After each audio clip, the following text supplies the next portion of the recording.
दोस्तों, Michael Jackson कौन था ये मुझे आपको बताने की जरूरत नहीं है। इस वीडियो में मैं माइकल जैक्सन की पुरस्कार मौत के ऊपर बात करूंगा। मेरी कोशिश होगी कि कॉन्स्पिरेसी थ्योरीज के बजाय सिर्फ हकाइक पर बात करूं, ताकि आपको सारी कहानी समझने में आसानी हो।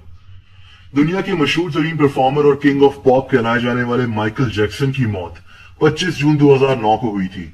मौत की वजह प्रोपोफोल नामी एक ड्रग का इंजेक्शन थी। माइकल जैक्सन के डॉक्टर कॉनराड मरे का कहना था कि वो पिछले 60 दिनों से मुसलसल माइकल जैक्सन को प्रोपोफोल का इंजेक्शन लगा रहा था, क्योंकि माइकल जैक्सन को नींद न आने का मसला था। इसी इंजेक्शन के ओवरडोज की वजह से माइकल जैक्सन की 50 साल की उम्र में मौत वाक़ हो गई। डॉक्टर कॉनराड मरे को गिरफ्तार कर लिया गया था और इसको 4 साल कैद की सजा हुई, लेकिन ये सिर्फ 2 साल ही जेल में गुजार कर बाहर आ गया। लेकिन दोस्तों, कहानी इतनी सिंपल नहीं है। इस बात में अब कोई शक नहीं है कि माइकल जैक्सन के मरने से पहले इसकी जान को किसी से सख्त खतरा था। माइकल जैक्सन को लगता था कि इसको कत्ल कर दिया जाएगा। 27 जून 2013 को माइकल जैक्सन के बड़े बेटे प्रिंस जैक्सन ने एक इंटरव्यू में बताया कि माइकल जैक्सन अक्सर फोन पर किसी से बात करता था और फिर रोने लग जाता था और फिर अपने बेटे को कहता कि they are going to kill me, यानी वो लोग मुझे मार देंगे। माइकल जैक्सन किससे फोन पर बात करता था ये मैं आपको वीडियो में आगे चलकर बताऊंगा। यही नहीं, बल्कि माइकल जैक्सन की 19 साला बेटी पेरिस जैक्सन ने पिछले साल ये दावा कर दिया था कि माइकल जैक्सन को बकायदा कत्ल किया गया है और इस बात का इसकी पूरी फैमिली को पता है। इसका कहना था कि माइकल जैक्सन इसको अक्सर ये बताता था कि इसको जल्द ही मार दिया जाएगा। इसके अलावा हैरान कुन तौर पर अपनी मौत से सिर्फ कुछ हफ्ते पहले माइकल जैक्सन ने अपने एक इंतहाई करीबी दोस्त को 13 खत दिए थे, जिसमें इसने लिखा था कि कुछ लोग मुझे मारना चाहते हैं और मुझे अपनी जान की फिक्र हो रही है। माइकल जैक्सन का ये दोस्त, जो कि एक बिजनेसमैन है, उस वक्त माइकल जैक्सन के साथ ही मौजूद था और माइकल जैक्सन ने खुद इसको ये खत दिए थे। दोस्तों, ये सारी बातें इस चीज को साबित करती हैं कि माइकल जैक्सन की जान को किसी से शदीद खतरा था और इसको पता था कि इसको कत्ल कर दिया जाएगा। लेकिन खतरा किससे था, अब ये डिस्कस करते हैं। दोस्तों, ये बात बहुत कम लोग जानते हैं कि माइकल जैक्सन एक बिजनेसमैन भी था और यही इसकी जिंदगी का सबसे बड़ा मसला बन गया था। जब इसकी एल्बम थ्रिलर रिलीज हुई और बहुत ज्यादा हिट हो गई तो माइकल जैक्सन दौलत से माला माल हो गया था। इसने उस वक्त सोचा कि इन पैसों को कहीं इन्वेस्ट करना चाहिए। ये दूसरे आर्टिस्ट की तरह अपनी उम्र का आखिरी हिस्सा गुर्बत में गुजारना नहीं चाहता था। माइकल जैक्सन ने ये सारे पैसे ATV म्यूजिक पब्लिशिंग नामी एक कंपनी को खरीदने में लगा दिए।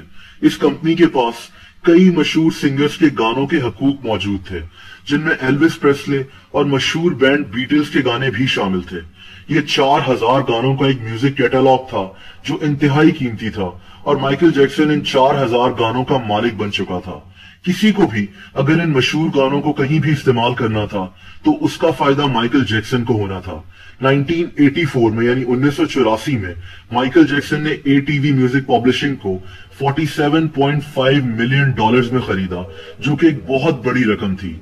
इसने कुछ ही अरसे के बाद इन गानों से फायदा भी उठाना शुरू कर दिया और बीटल्स का एक गाना रेवोल्यूशन मशहूर स्पोर्ट्स ब्रांड नाइकी को $5 लाख का बेच दिया, जो नाइकी ने अपने इश्तिहारों में इस्तेमाल करना था। माइकल जैक्सन म्यूजिक इंडस्ट्री की एक ताकतवर शख्सियत बन चुका था, लेकिन इसके बाद माइकल जैक्सन ने कुछ ऐसा करना शुरू कर दिया जो म्यूजिक इंडस्ट्री को कंट्रोल करने वाले ताकतवर लोगों को पसंद नहीं आया। माइकल जैक्सन ने कुछ सिंगर्स को उनके गानों के हकूक वापस करना शुरू कर दिए। इनमें ज्यादातर ब्लैक सिंगर्स शामिल थे, क्योंकि माइकल जैक्सन को लगता था कि उस वक्त ब्लैक सिंगर्स को म्यूजिक इंडस्ट्री में ऊपर आने नहीं दिया जाता था। इसके अलावा भी माइकल जैक्सन ने अपने खरीदे हुए म्यूजिक कैटलॉग से कई ऐसे अच्छे काम करना शुरू कर दिए जो वेस्टर्न म्यूजिक इंडस्ट्री को कंट्रोल करने वाली ताकत को पसंद नहीं आए। ये वो ताकत है जो तमाम आर्टिस्ट को अपने कंट्रोल में रखती है और इस ताकत को माइकल जैक्सन अपने कंट्रोल से अब निकलता हुआ दिखाई दे रहा था।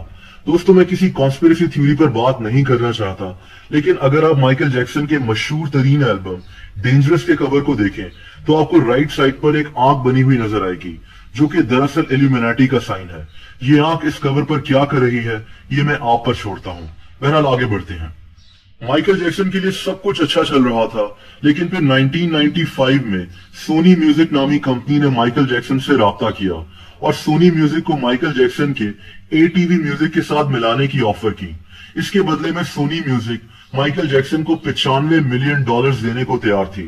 माइकल जैक्सन ने ये ऑफर कबूल कर ली और अब इसके खरीदे गए गानों पर आधा हक सोनी म्यूजिक का था और सोनी म्यूजिक के खरीदे हुए गानों पर माइकल जैक्सन का भी हक था। इसके साथ माइकल जैक्सन के गानों को प्रमोट करने का जिम्मा भी सोनी म्यूजिक ने ले लिया। दोस्तों, लेकिन कुछ ही अरसे के बाद माइकल जैक्सन और सोनी म्यूजिक के दरमियान में एक जंग शुरू हो गई।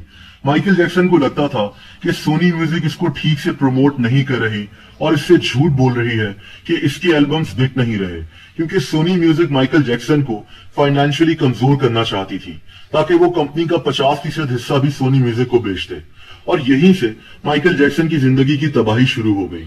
इसी दौरान माइकल जैक्सन पर बच्चों को ज्यादती का निशाना बनाने का केस भी बन गया, जिसमें माइकल जैक्सन को $20 मिलियन अदालत में अदा करके सेटलमेंट करना पड़ी। माइकल जैक्सन की पब्लिक इमेज तबाह हो गई। कोई कंपनी माइकल जैक्सन के साथ अपना नाम जोड़ना नहीं चाहती थी। माइकल जैक्सन फाइनेंशियली भी काफी कमजोर पड़ गया था। माइकल जैक्सन इस दौरान यही कहता रहा कि ये इसके खिलाफ एक साजिश है और इसका जिम्मेदार इसने सोनी म्यूजिक के मालिक टोमी मोटोला को ठहराया। यहां तक कि इसने कई रैलीज भी सोनी म्यूजिक के खिलाफ निकाली और इसके मालिक टोमी मोटोला को शैतान करार दे दिया।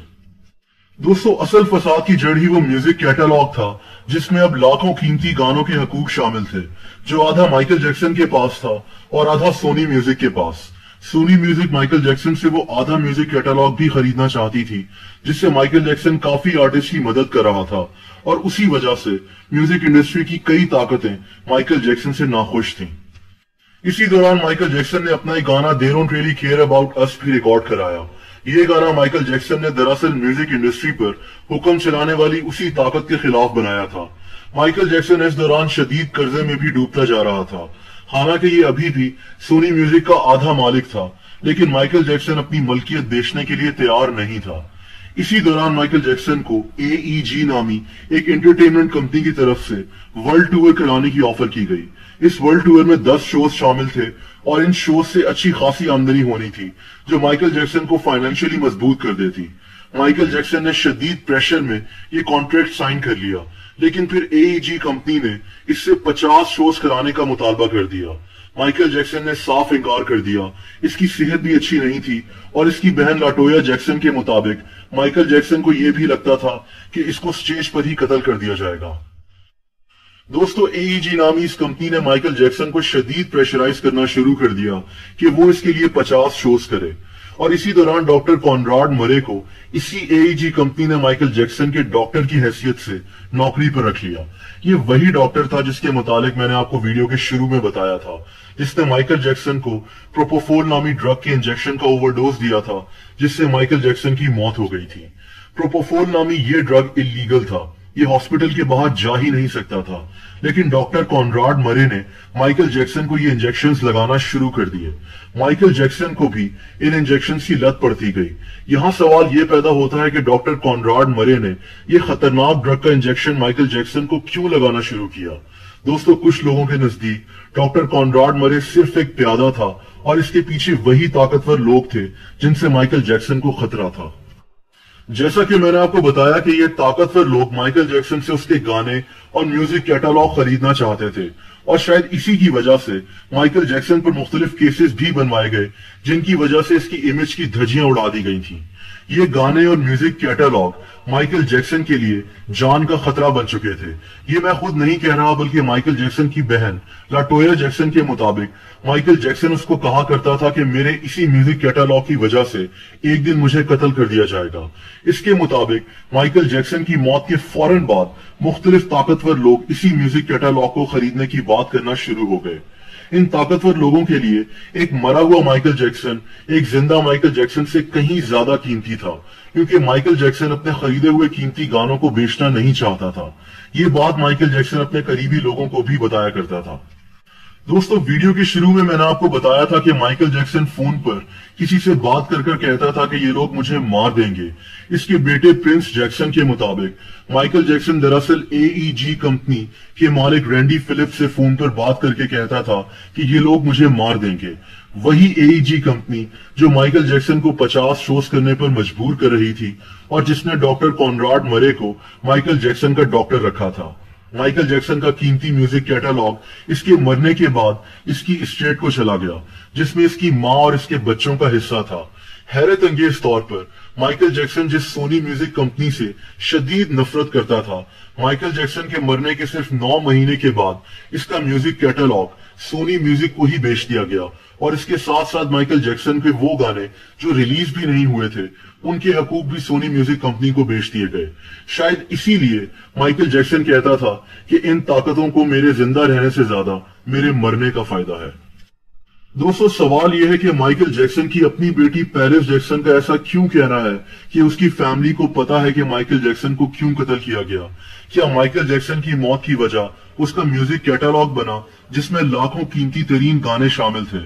इस म्यूजिक कैटलॉग को सोनी म्यूजिक को क्यों बेचा गया जिससे माइकल जैक्सन शदीद नफरत करता था? और क्या डॉक्टर कॉनराड मरे को दरअसल इसीलिए माइकल जैक्सन का डॉक्टर बनाया गया था? ये फैसला मैं आप पर छोड़ता हूं।